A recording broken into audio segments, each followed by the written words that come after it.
I'm Teri M. Brown, and I am an author and podcast host and speaker. And I just had an amazing conversation with Kim Sorrelle, and you're not going to want to miss it. So go ahead and tune into that.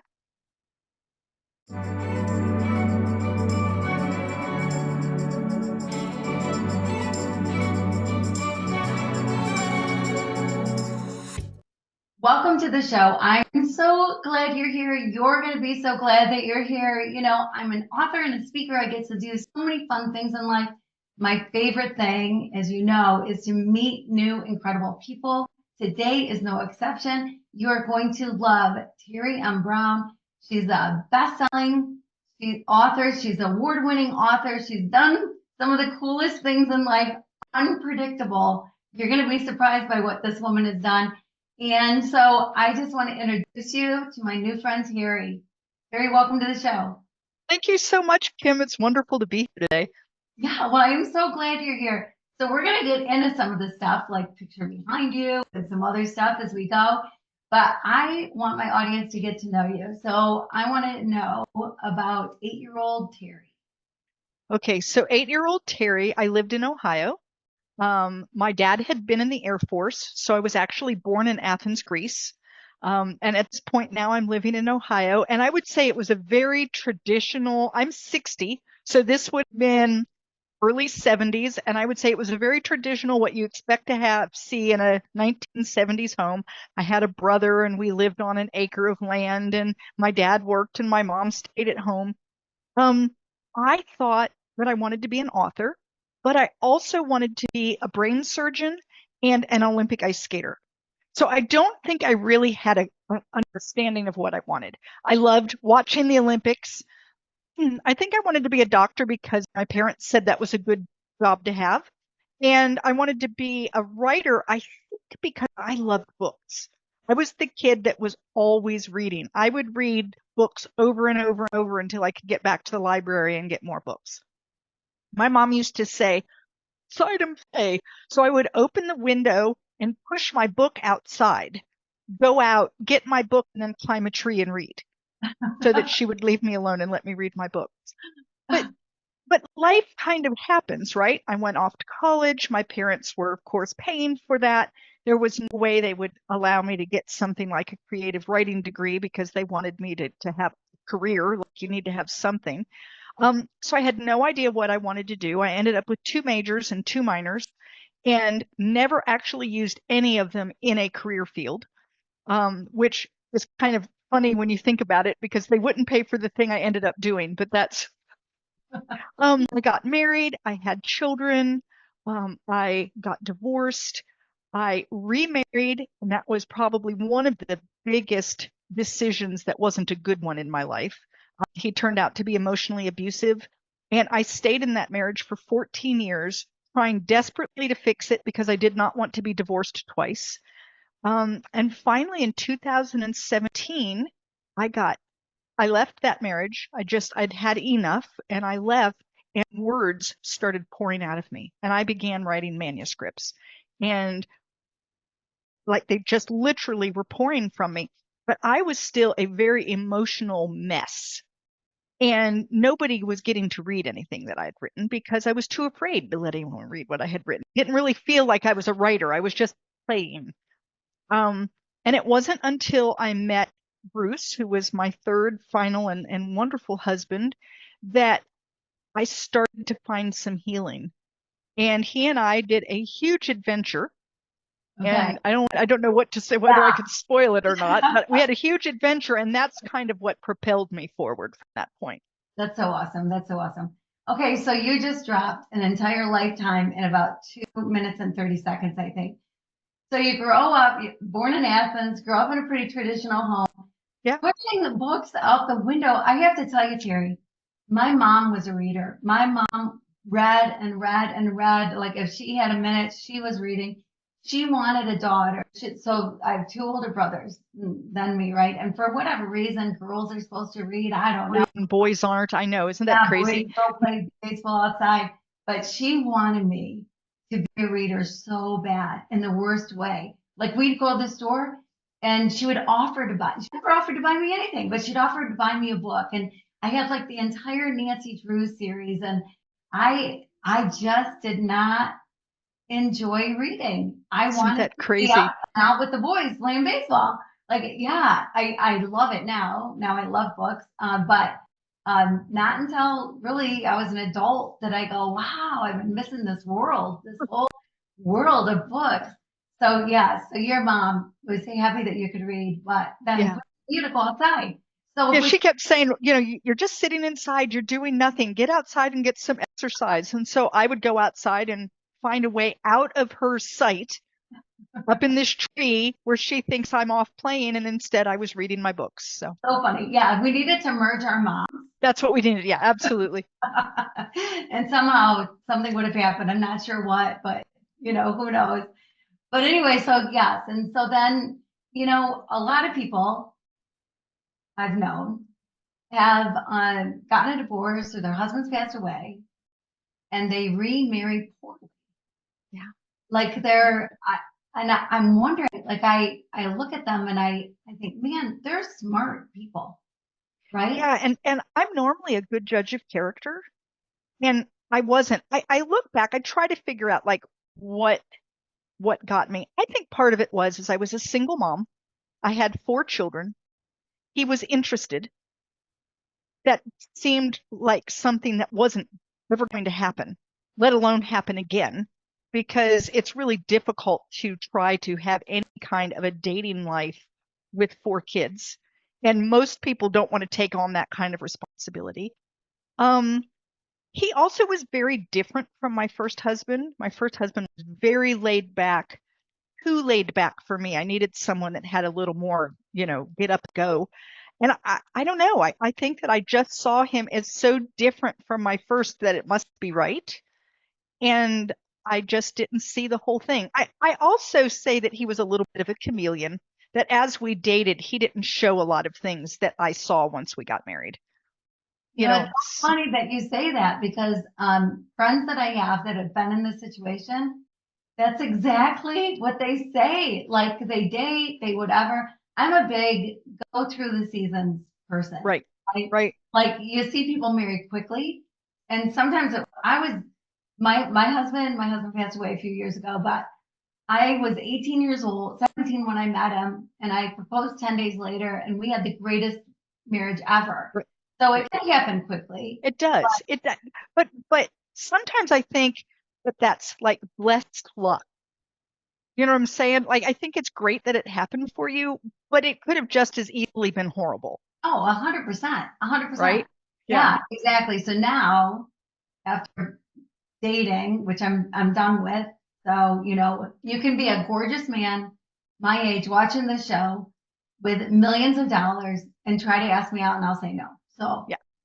I'm done dating, and the pool is so shallow. I am convinced, by the way, Terry, that there are 3 good men my age in the entire world. And one lives in Antarctica, one's in Australia, the other one's in France, and I live in Michigan.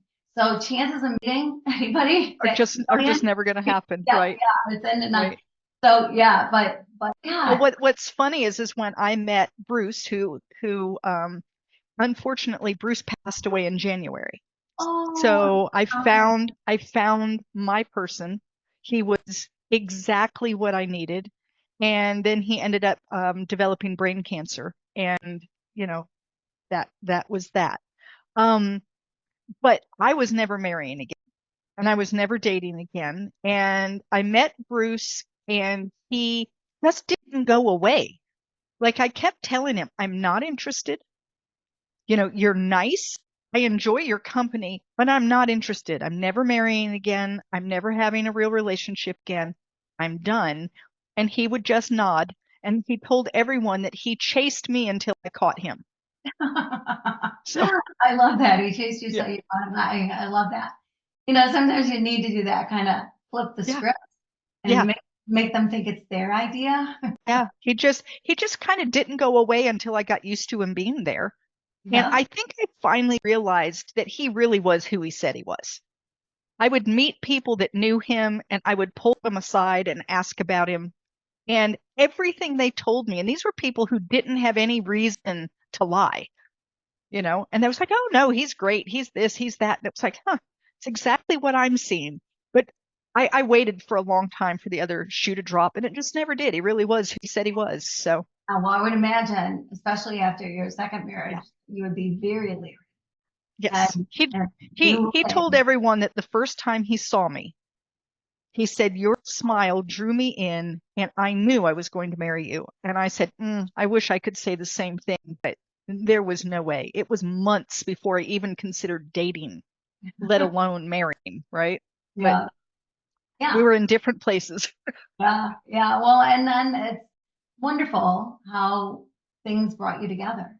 How Yeah. how did you meet him?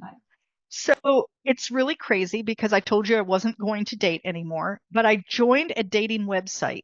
And the reason I did it was Christmas time. And I'd been separated about 7 months. My children, for the first time, there were none living with me. So I was empty nested and alone and so, so sad. I didn't know what to do with myself. So I thought, well, I'm going to join a dating site, but I don't intend to date. I'll just have these flirty conversations back and forth using their little email, platform where I'm nice and safe and I won't go out with anyone. It will be fine. And I did that through the month of December, and then I didn't need it anymore. Christmas was over, and I kind of got my bearings again. But I still had time left on this membership. And Bruce joined about 8 days before my membership fell off. And he reached out to me and lived close by, which scared me because it was like everybody else that I had been chatting with lived. I'm in North Carolina, and they lived in Ohio, and they lived in California, and they lived in Idaho, and it was like perfect, way too far away, right? Right. Um, but he reached out, and you have to know my personality. I can't let what I think is stupid go by. I have to say something. And so he reached out and said, hi, my name's Bruce. Here's my phone number. What's yours? I said, this is stupid. So I had to respond. And I responded with women join sites like this because they don't want to give out their phone numbers to strange men they know nothing about. Good Right. answer. And Yeah. so he writes back and says, that's very prudent of you. And I'm thinking, is this guy? And before long, we were talking and we went out. So, Yeah. Yeah. but even then, I wasn't. I was just like, really want to go out. Like, why am I even doing this? I think there was something in me that must have sensed that he was a good person, but I didn't trust myself because I thought the last one had been a good person, and it turned out that he wasn't. And so I was really cautious about like, is he? What is he? I just kept waiting. It was like, and then he would say something to me, and then he'd be on his way home, and I would call him on his cell, and we would talk, and I'd say, "What did you mean when you said?" Poor guy, I'd grill him all the time. It was crazy. The fact that he stuck around through that, I don't know. It's because of your smile. I I guess mean, that's what it is. Yeah. yeah, you're irresistible. You couldn't stay away from you. So tell me this. So I lost my husband. It's just recently, 16 years ago. So it's been quite a while for me. January is so fresh and new. It is. It Sorry. is.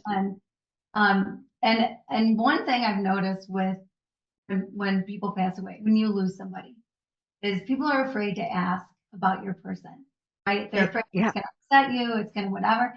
I have found the opposite to be true. Like I love it when people say, "Tell me about Steve. What was he like?" Yeah. And so I Yeah. want to ask you, what was it about Bruce? What were his things that set him apart from the whole rest of the world that he captured your heart? I think that some of it is that he was so honest and he kept his word. If he told you he was going to do something, he did it. Period.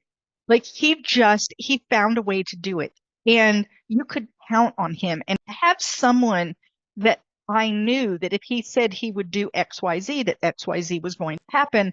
That was very refreshing to me. But I think the other thing is he loved me for me. I didn't have to be thin. I didn't have to have my makeup on. I didn't have to like only the things that he liked. I didn't even have to be whole at the time. I was still a mess. I mean, I still had a lot of trauma stuff that I was going through. And yet he he loved me and he would tell me all the time that he couldn't wait to see how high I was going to fly and that he would be right there with me, changing with me, that he and I would change, but we'd find a way to change together. Oh my goodness. All And it right. was just perfect. No kidding. Yeah. Yeah. So for the men that are listening, those are the kind of words we like to hear. Yes, Oh, absolutely. FYI, like, But we don't want to just hear them. all right. As an author, I love words, but I also know that words can be really hollow. You can say anything. Oh, I want you to fly high. Yeah, I, I want to see you let me do that. Mhm. And that means that when I say to you, hey, I've got this writer's retreat that I had the opportunity to go to, and I'm going to be gone for 2 weeks, but you don't roll your eyes and groan at me. But instead, you say, oh my gosh, that's the most wonderful thing. You are going to do such fabulous things in those 2 weeks. I can't wait for your return so that you can share with me what you've done. That's Mhm. that's real. You see what I Okay. mean? Yeah. And so words are words. And I love words, but I also know that even crappy people can say good words, Yeah, absolutely. right? So I like to see action that really backs it up. And he always did that. He always backed it up. He had a way that he was able to miss me without making me feel guilty for being gone. Mm. Oh, Like, okay. All right. That is a skill. That yeah, is a rare skill, I have to say. yeah, Because I traveled when my husband was alive. We did everything together. We coached together. We worked together. We did everything together. I loved it. I loved spending so much right. time with him. But I also was on the board of a nonprofit, and I would go do disaster relief things, like in Peru or Venezuela, Right. wherever. And when I'd get home, and I typically be gone, 8 to 10 days. And when I get home, it took it took a couple days for my husband to warm back up to me. So, Like he was just a little bit that you had left him there.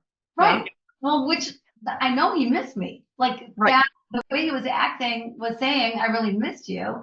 But I expected, oh my gosh, Terry, do you remember the days before TSA? And people would be waiting at the gate for Yeah. their person to get off the airplane. And then go running at them Roses, and the exactly, they had roses in their hand, and then they would just run toward each other when they. I wanted that. Like I'm right. thinking that's the welcome I'm going to get, and that was not the welcome I got. Yeah, no, he had the way of doing that. Like he really understood. He would tell me how much he missed me, and in the same breath, tell me how proud he was of what I was doing, and that he really looked forward to me coming home so that we could talk about, what I'd been doing. And I don't know it. And the first time I went away like that, I did say to him, I had a 2 week and we were at about 10 days, and I had pretty much completed what I had wanted to write. And I could have come home. I mean, if I'd come home then, I wouldn't have felt like that I had lost anything. And I said that to him on the phone that evening. And he said, oh no, don't come home.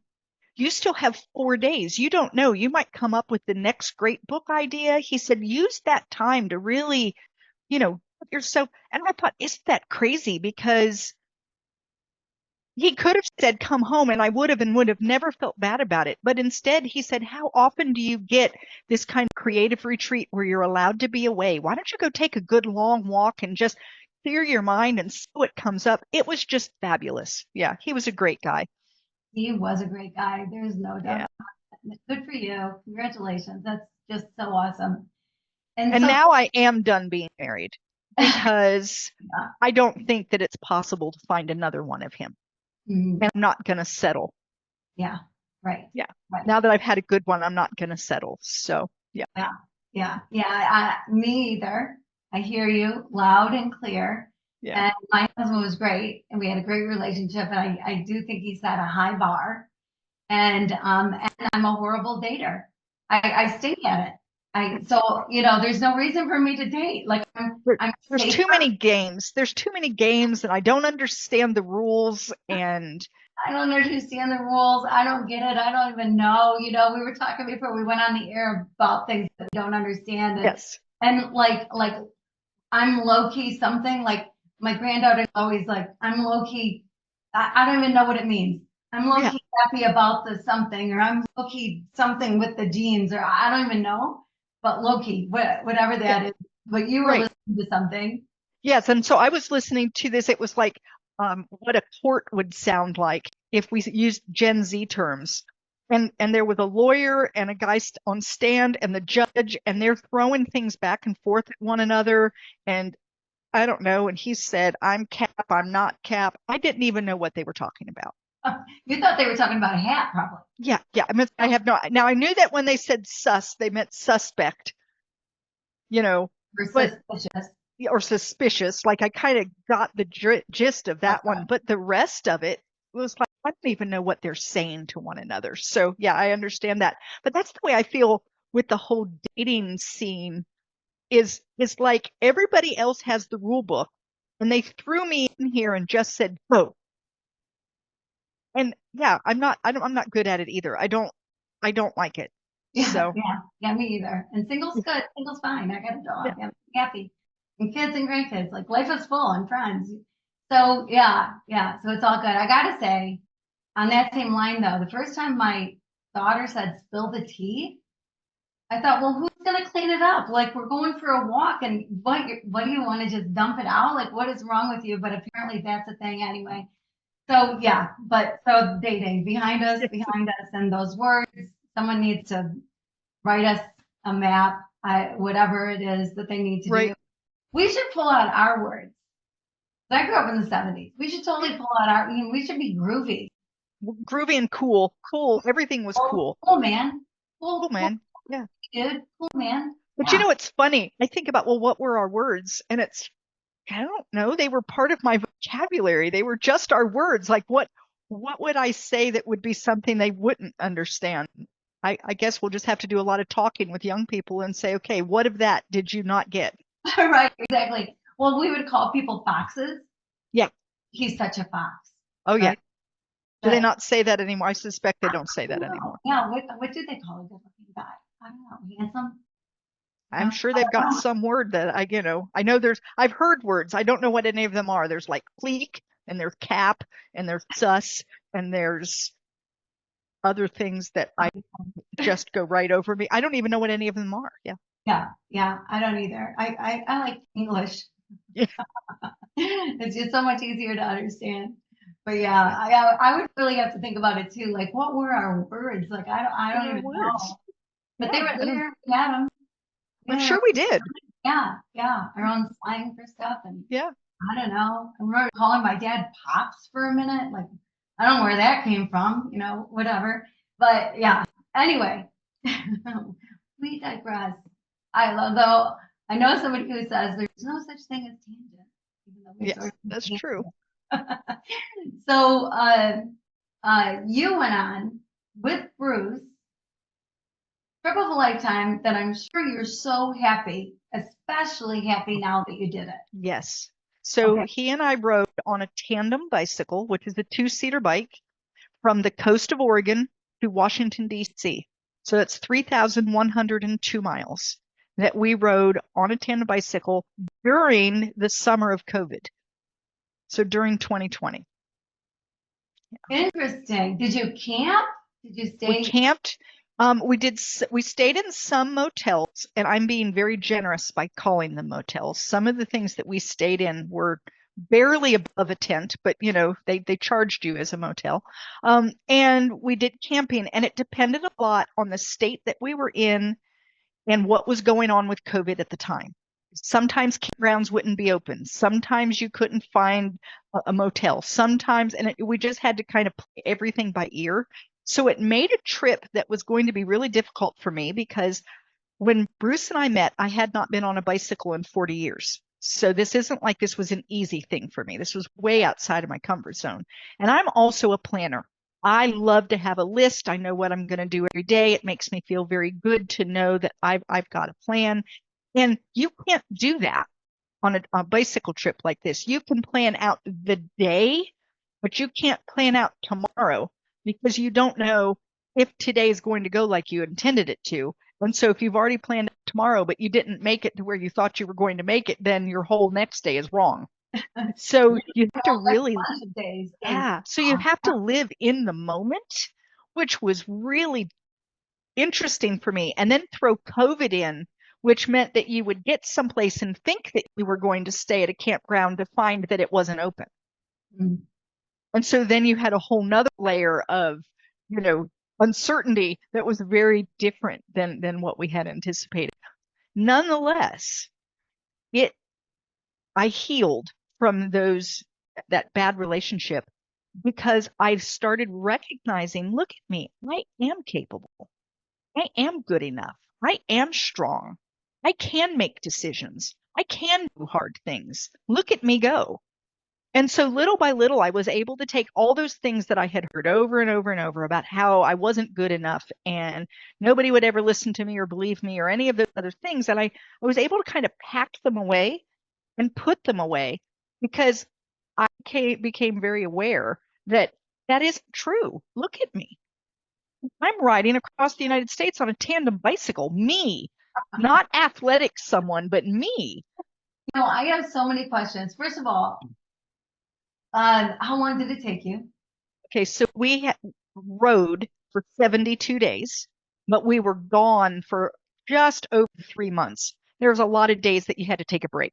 You can't write day after day. Sometimes you just have to, you Well, know. and weather. Like, And weather. Yeah, yeah, yeah, yeah. Okay. Okay. So this is gonna sound like an odd question. Maybe everybody asks you this, but I love to ride a bike. But when I first get on my bike, living in Michigan, yeah, bikes are seasonal here, yeah, right? yeah, Not riding yeah. year round. When I first get on in the spring, man, my bum hurts. Oh yeah. Oh yeah. So I searched and searched. I finally found a saddle that I believed that I could ride across the United States on. But there were several that couldn't make it. Like I would ride for a little while and it'd be like, oh my gosh, I just like everything hurts. There was one I swear was raping me. I would sit on it and it just felt like, like it's just going places it ought not be. Every time we'd hit a bump, it was like, whoa, we can't, I can't ride this. I also wore padded shorts. So I had some gel in the shorts. And you use something called lube, which is Vaseline-esque, and you use it in your shorts to keep your shorts from rubbing back and forth and creating horrible, rashes and whatnot. And between all of that, it was tolerable, but it was never fabulous. I mean, I just don't think that saddles are made for women's bodies. They're just not. Yeah. And we got back, so we got back so we were in DC the very 1st of October, and it was probably Thanksgiving before I was not numb. Oh, I bet. I bet. I would imagine that to be true. Yeah. So, who was front seat? Who was back seat? So Bruce was front. He was an experienced cyclist. He has been cycling since middle school. He has done triathlons. He does age road racing. So, out there with other guys his age, he really understood cycling. I had not been on a bicycle since middle school. Okay. So it would be stupid to have me in the front because he was good at paying attention to the traffic, really understanding. He could look at a car 100 yards away and know in his mind what he needed to be worried about. And Yeah. I just didn't have that. And so it was much safer to have him in the front. So my job in the back, you pedal. I didn't have to steer, but you do have a handlebar that you just kind of hold on to. You definitely do the pedaling, but I was also watched in the mirrors and would tell him what was coming up from behind. So, Ah, there's a big red pickup truck coming up. There's a, there's a, there's a long line. In other words, there's going to be many cars. And so you do different things depending on what's coming up behind you. mm. So if you have just one car, you do something different than if you have a whole line of cars. And I would tell him and then he would know so that he wasn't having to look over his shoulder and figure out what was going on. So God, it's such a good idea. Then you have yeah. to pay attention. Because when I read about you and read some of your story and read some of your book about it, right? Yeah. I thought, man, how would I have handled that? Like my husband definitely would have had to be the front guy, but I could see myself just daydreaming and looking off into the distance while he's doing all the pedaling and I'm not looking in the mirrors. Like I don't even know what it would have been like because it's way different, a tandem life, way different than Yes. two lives. It is absolutely. You have to do everything together. Now, the pedals are actually kind of tied together. So when one is moving, the other is moving. But people would yell, "She's not pedaling back there," and laugh and think it's funny. There's no way that he wouldn't have known. Like Right. you can't lift up your feet and have him pedal himself, you, the trailer that we're pulling with all of our gear, and expect him not to know that I'm not doing anything. I mean, I obviously was carrying my weight on the pedaling part. But you still have to do everything together. You can't just hop on the bike and go. He has to get on first. He holds the bike a certain way. I then climb on, then we set the pedals a certain way, then we count to three and we push forward. We go around two full times, we get our other foot into the stirrup. I mean, there's a whole, and the same thing when you're stopping. Wow. You can't just climb off the bike because you're going to knock the person in front off their balance, and you're both going to go down. So everything is working together. And even how fast you want to pedal, how hard you want to pedal, all of that has to be done with the other person in mind. And then with what we were doing, camping, you're setting up the tent, you're cooking your meal, we did everything together for 3 months. And we tell everyone it was like 20 years of marriage. I was just gonna say We that call it tandem it time. was. Yeah. It was. Yeah. It was like you crammed 20 years of marriage Yep. into that amount of time, which is So we had been married just a little over a year when we went on the trip. And yeah, by the time we were done, we felt like we had been married over 20 years. We figured things out. We figured out a lot about one another. We figured out how to work together. We figured out how to solve all the problems right away. You try to ride a bicycle, tandem bicycle, angry at the person that is on the bicycle with you, it does not work well. I wouldn't imagine that it would. What No, would no. you say was the hardest part of it? The hardest thing as far as the relationship goes. I think just figuring out how to quickly resolve problems because you're going to have problems. Mhm. He and I are two different people with different ideas, different life experiences. We both like to be in charge. I mean, it's easy to butt heads and then to hold grudges. And I have a temper. I have a very quick, I can get really riled up very quickly. I tell everyone it's because I'm emotional. I can get very happy very quickly, very sad very quickly, very angry very quickly. I just have a lot of emotion. And so I think for me, it was learning how to have it, get over it, and fix it without waiting days and days and days. Mm. In past relationships, things would boil under the surface for a long time before they would ever, come to a head finally. And you just can't ride across the United States on a tandem bicycle that way. You needed to fix it as quickly as possible. And so I had to learn how to give myself enough space to have my feelings and then have the grace to go up and say, I shouldn't have said what I said, or to have the guts to go up to him and say, you shouldn't have said what you said, Mhm. or what you said hurt my feelings, Mhm. or, you know, and that was hard for me too, because prior to this, I had been in not a good relationship where you could not express things like that. And so I had to have a lot of trust to be able to say to him, okay, so when you said this, I felt this, to give him the chance to fix it instead of just holding the grudge. So I think for me, it was just learning the right way to have a relationship. Wow, that's incredible. That's great advice for everybody out there, right? Right. Be- Because otherwise, you can. I know I did sometimes, and earlier in my relationship with my husband, I would, get all riled, usually about something so small, and Small. Right. right? Like or you took something the wrong way, whatever it is, and get so riled up and start talking about it. But then pretty soon voices are elevated. And then pretty soon it's no longer what it's about. Pretty soon it's in last week you did. Yes, you're bringing in everything you didn't resolve from a year and a half ago, and that's all in there too. And then you say things that you can't take back, and Right. all of that. And Yeah. yeah, we just learned really quickly that sometimes it's not worth bringing up. Sometimes you think about it and you think, you know what? I was in a bad mood. He was in a bad mood. I know he didn't mean it that way. Let it go, and just let it go. It's not even worth bringing up. And if it is worth bringing up, then you need to bring it up in a way that you can resolve it, not in a way that says you are a horrible person and I'm never going to forgive you. Go ahead and beg me. I mean, that isn't, you know, you, you have you have to go at it with the idea of I love him and he loves me and we have this thing sitting between us and let's fix it so that we can get back to I love him and he loves me and forget about this piece. And that's what we learned to do and it was really beautiful. Yeah, that's so good. That's so good.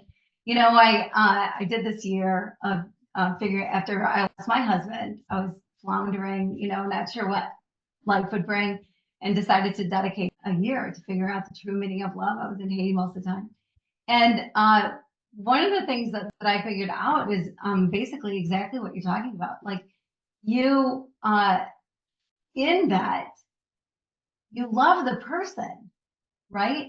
Like you're getting married, you can't wait to walk down the aisle, spend the rest of your life with the man of your dreams. And then you go on this great honeymoon, and then you come home, and then he leaves his You have your first fight because he left his socks in the middle of the living room and didn't put the spatula in the sink, right? exactly, Yeah, exactly. And you're like, who is this Neanderthal? Like right, what is wrong with this guy? And little things like that can tick you off, and you're wondering why did you get married? But you didn't marry the socks or the right, spatula, you married the man. right, It's the right, person that you love. You might not love all their actions. right. And those Love are the their, things that can be worked on. Those are usually just little they're nothings, they're blips. And sometimes there's such a blip that it's not even worth bringing up. For instance, my husband was always helpful, but often when he was emptying the dishwasher, would put things in places that's not where I kept them, right? Now, I could have been really angry about that. I also could have confronted him about it and said, you know what, I'm sick and tired of you putting the cutting boards up where I keep the baking sheets. That's not where I keep them. And I thought to myself, of all the things that I could be distraught about, the fact that he puts my cutting boards where I put my baking sheets isn't even worth bringing up because I know where they are, true, true, good right? point. And Yeah, so instead of getting upset, I would go to get the cutting board. It wouldn't be where I thought it was. I would open up the baking sheet cupboard. I would pull out my cutting boards and I would smile and think, isn't it sweet that he put away the dishes for me? exactly. I was thinking that when you were saying that because my husband, I would say, honey, can you do the dishes? He said, can you help around the house? He's like, well, I do help around the house. I help with the dishes. And I'm like, honey, emptying the dishwasher one time a month isn't helping with the dishes, Right, right? right, So yes, right. emptying the dishwasher, that is so awesome. I love It is that. awesome. And so to be able to say to yourself, is it really worth getting angry about? The other solution could have been for me to change where I kept my cutting boards. I could have just said, well, I'll keep my cutting boards up there. That's where he puts them. And what difference does it make to me? Yeah. You Well, and know, cutting boards are, flat and long, right, and baking right. sheets are And flat and long. and he's an engineer. And so I think in his mind it was like they're all the same shape. This is where I'd put them, and that's where he put them. And he wasn't putting them there to to be to make me feel irritable. Right? He wasn't saying, "Oh, I know a way to get Terry angry. I'm going to put the cutting boards in the wrong slot." I mean, that's not what he was doing. He Right. was being helpful. And so I think that's part of it is can you look and see what was behind the action? Can you find good in it? And if not, let's say it's something like dirty socks in the middle of the floor. You can say, "Hey, hon, love you very much. And you take your socks off and put them in the floor. And really, I don't like picking up dirty socks.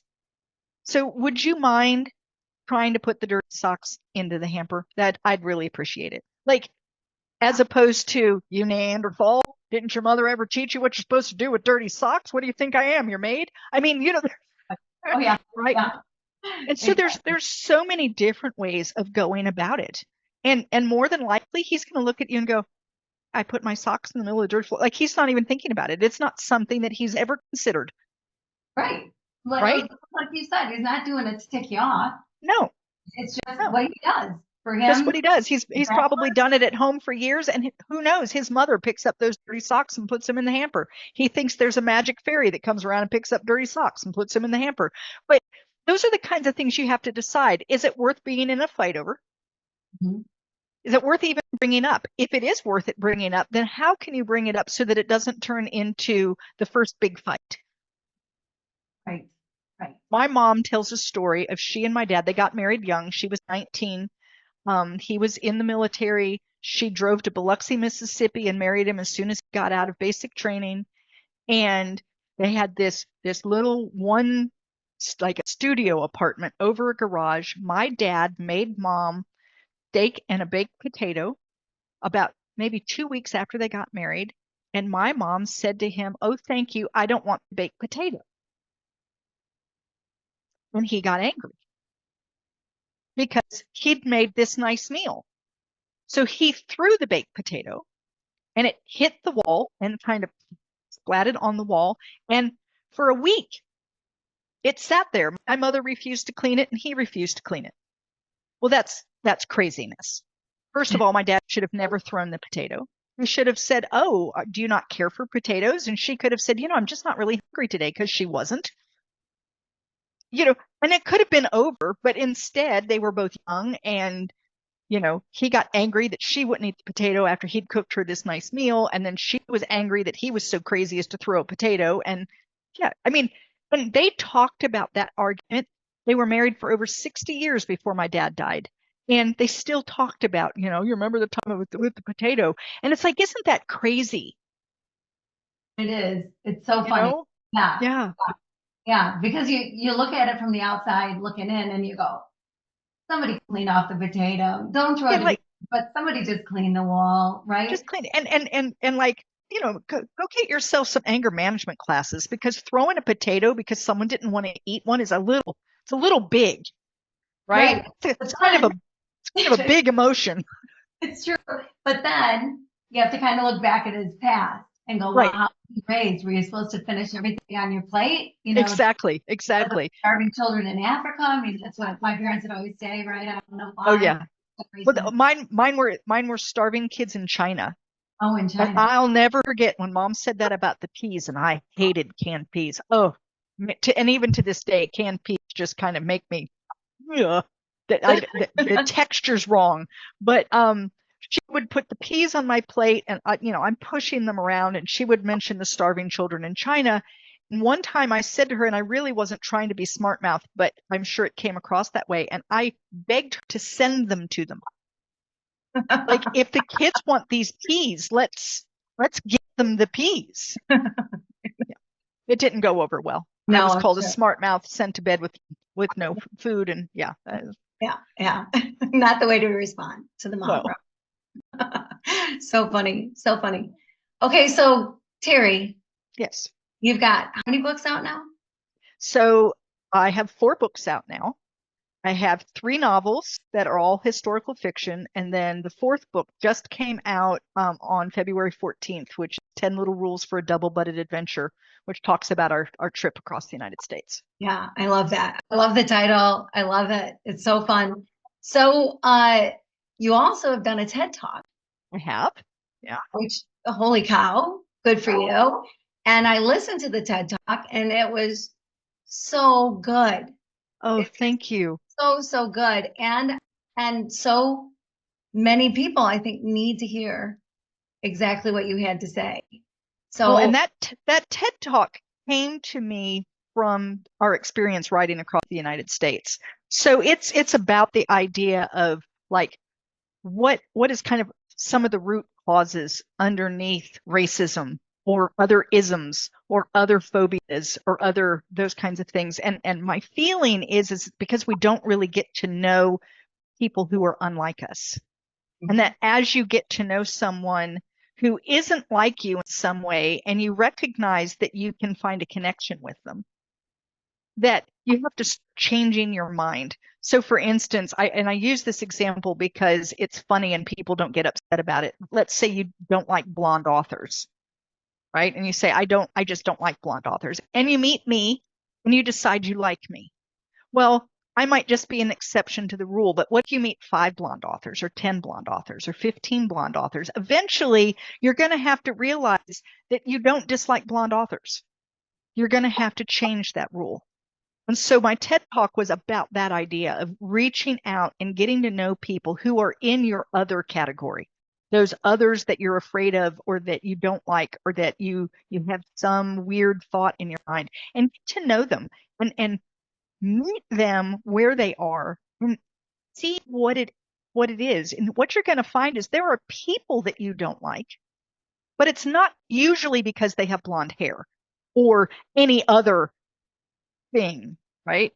And I learned this when we were riding across the United States because we would meet a lot of people from a lot of different walks of life. And we got along with everyone we met. That shouldn't have been happening. If you were listening to the news in 2020, according to the news, everyone hated everyone, and we were probably going to die on this trip because someone was going to kill us. I mean, that's what you would get from the news. And what we found instead were wonderful, giving, loving people who were curious about what we were doing and who were as helpful as they knew how to be when we needed help. And we found it over and over and over and over again. And that's what really got me to thinking is it's because we were open to it and we would meet people and find a connection. And as soon as we found a connection, the kinds of things that could pull us apart didn't matter anymore. So we would connect and we met one couple and their kids used to vacation here where we live on the beaches of North Carolina. And so we quickly kind of made a quick connection. We felt like kin right away. As soon as that happened, do you know it didn't matter at all what their political affiliation was. It didn't matter what church they went to. It didn't matter whether or not they believed in certain things or not certain things. None of it really mattered as much anymore because we had connected. And I just think that's what we need to do. We need to find a way to make connections with people because you're never going to find someone who believes and is exactly the way you are. And if you're limiting yourself to, well, I'm only going to like people who, and then you have this list, then you're really limiting who you can get along with. I get along with a lot of people who are not like me, and it's okay. It's good. Yeah. Yeah, Yeah. I always think people are people all over the world. yeah, they We're are. the ones that put labels on people, but people are Right, not labels. People are people. exactly. It shouldn't be defined by a label. And They not only don't that, belong to a those certain club. labels, Right. those labels don't really tell you anything. No, no. It's You like a know? name of a club Yeah, or something, right? So they're right. a Boy Scout. Oh, well, that's all right. I mean, but that's not who they are. No, But no. and also that we're way more the same than we are different. Yes. And that's what I also brought up in that TED talk is that we really are more alike than we are different. We really are. In fact, my second book, An Enemy Like Me, looks at that. I have a first generation German American. So his parents were from Germany. He was born in the United States. He goes to fight in World War II. He believes he's going to fight Japanese. He ends up in Germany and he realizes he's more like the enemy than he is different from the enemy. And we kind of explore that whole idea of these people that we're fighting against, they're also fighting you for the same reasons.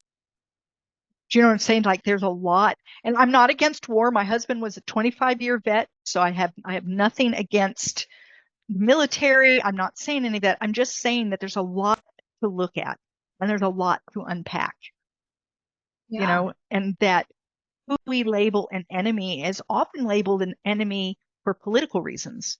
And country has been labeled, but these individuals aren't really enemies per se.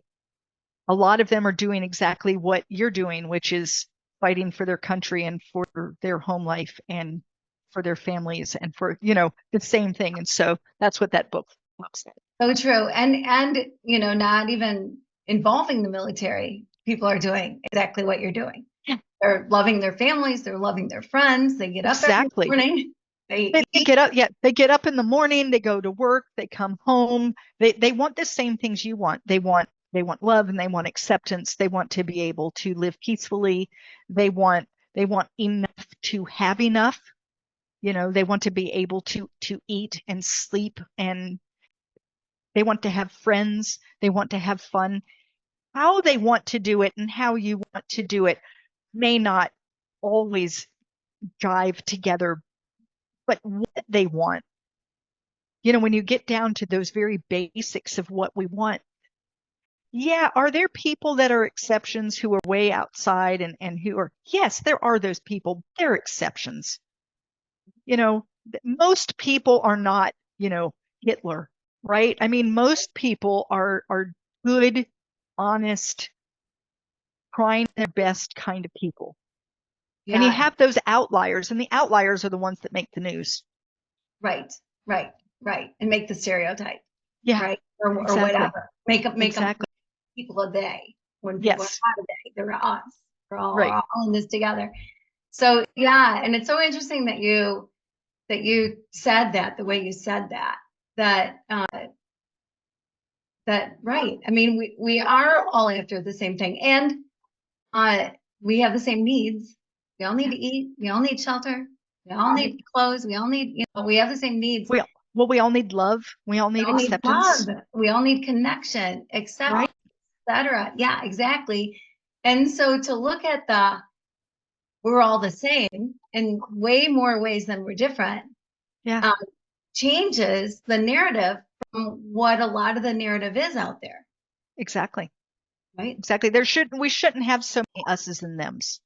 Yes, no And I doubt. think the other thing that I try to point out in my books often, I always say they have a good story. So if you like a good story, you'll love the books, but they also have a little bit of life in there to think about. And so they often touch on racism and xenophobia and those kinds of things that we're a little afraid to talk about, because when you talk about it, then people can get angry very quickly, and the next thing you know, you're stepping in things you didn't mean to step in. But you can do it in a historical fiction because it's about some other people in some other time, and Mm-hmm. nobody gets too irate or uptight over it. But racism has been around since the dawn of people. It's changed its flavor. Who we don't like changes, and it changes from location to location. But the concept has been around forever. And why has it been around? Because they're not like us, Yeah, right? right. So they're not like us. We can't like them anymore. In the United States, there was a time where you couldn't like um, Irish Catholics. Okay, there was a time when you couldn't like, and that's all racism and xenophobia. It's there, and it doesn't really go away. And I've had people say about my books, "Wow, I know this is historical fiction, but it sure is a lot like today." And it's like, yeah, exactly, because the more we change, the more we stay the same. Good point.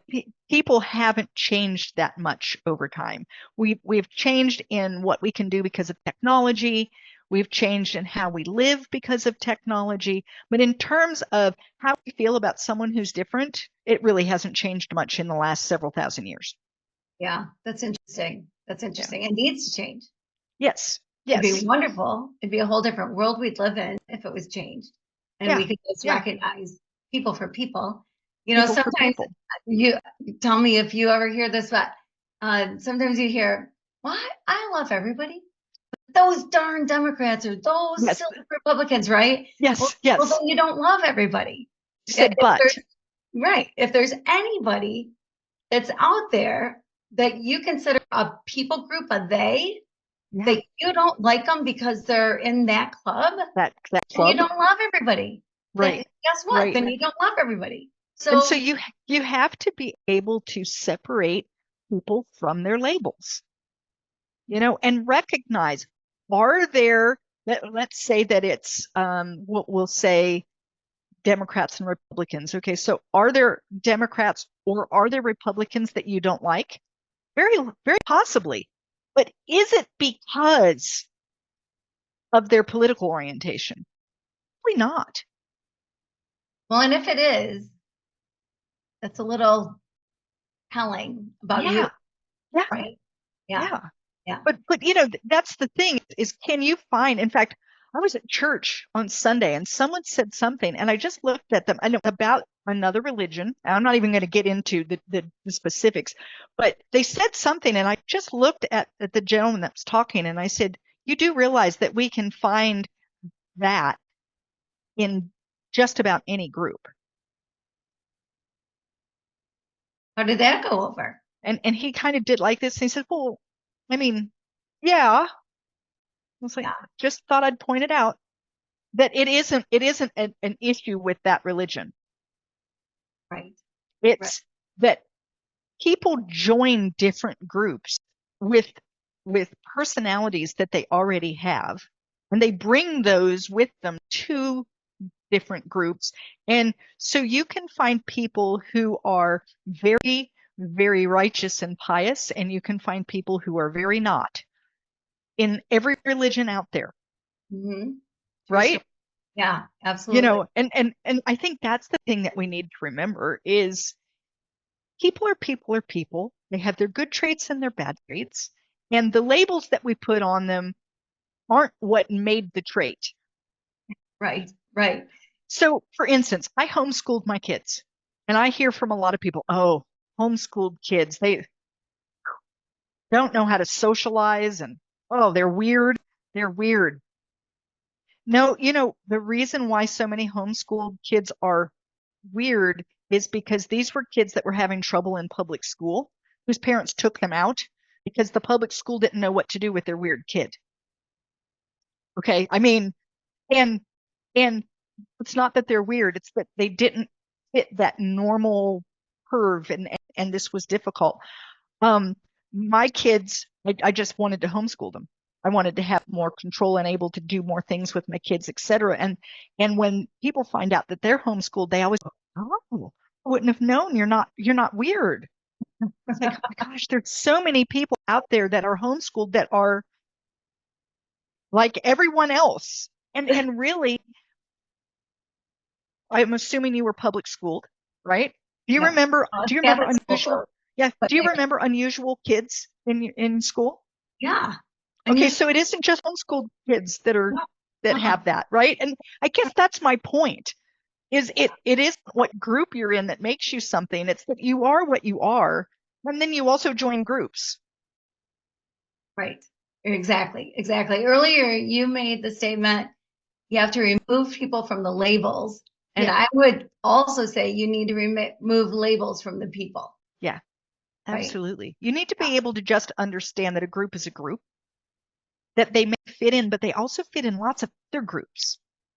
Like like if you say, okay, well, this is your political affiliation, and that's what you are, and it's like, yeah, but what about all of the other things I am? What about the fact that I'm a mother? What about the fact that I'm a wife? What about the fact that I belong to a certain church? What about the fact that I have a particular sexual orientation? What about the fact that I'm a particular ethnic? What about the fact that I play bridge? What about the fact that I like to ride bicycles? What about you know what I'm saying? There Right. isn't, we're so multifaceted that to focus all of our attention on one thing, the color of the skin or the church they go to or how they vote, seems awfully shallow Mm. when you think about how many different groups you fit in. Oh, good point. That's such a good point. And Yeah. that is so true. Yeah. Yeah. So removing the labels and getting to know people for who they are, where they're at, you Right. know, and you brought up earlier, you're not going to like everybody, but like and love And are two different things. And well, you're You And you know, don't have to like everyone. You don't want to no, hate them. It doesn't mean you have to invite them to lunch, right. but don't don't avoid inviting someone to lunch simply because they belong in a group that worries you. Like Hmm. that's craziness. Because, you know, don't invite them to lunch because you've gotten to know them and decided, yeah, they're really not my cup of tea, Yeah. and move on. And that's okay. I mean, I think it's perfectly fine to say, I don't think we get along. Yeah. But I'm going to take it even a step further. yeah, Is I don't know that we have to be calling out people groups from the pulpit. I don't think we should call out people groups, period. Right. Right. Like we need to stop it. And when I hear it on the news or I read things like, you know, white woman kills a husband with why white woman, Right. Right. Right. right? Or so and so, and they label them, Hmm. Christian man. Why? You Right. know, um, those kinds of things, and you see it. And start listening to the news Yeah. and reading the headlines, listening to those headlines. There are a lot of them that are very inciting, where they're trying to get you distraught. Republicans say, Democrats said, whoa, did all the Democrats say that? Did all the Republicans say that? You know what I'm saying? Yeah, Right. Right. Right. Right. I right. And know, so it's so funny. I Yeah. think that idea of, boy, wouldn't it be nice if people just stopped doing that? Hmm. That would be nice. So Yeah. we're going to have to work at this because I Yeah. think together Oh, we can make something happen. yeah. And it's good. I think we're going to make a powerful team here, Terry. I think so too. Yeah. Let's get at Yeah. it. I know. No kidding. All right. So unfortunately, we're out of time. I can't believe it because this has been so fun and so great. The time has just gone by so fast. Where can people find you? Where can they find your books? Where do you want to send people? Definitely the best place is to go to my website, which is my name, terrymBrown.com, and that's Terry with one R. There you can sign up for my newsletter. You can buy all my books. You can follow all my social media because I have all the icons there. You can just click on them. I have a contact me page. And I also am a podcast host where I interview other authors and talk about their books. And so if you're looking for your next best read, you can head over there and listen to Online for Authors. So all of that's on my website. Yeah, yeah. You do so much and you do so much to help so many people. And you just have this beautiful, wonderful, joyful spirit about you. And I Thanks. just love it. It's been a pleasure having you. And yes, everybody, it's not only Terry with one R, it's also Terry with an I. So it's Teri M Brown. And you can find her everywhere. She's everywhere. And do go buy her book, support what she's doing because she's doing great things and make it happen. And so we're out of time, but I just have to say thank you so much for being here. Thank you, Terry, for being here. Thank you for being here. And until I see you again, be blessed.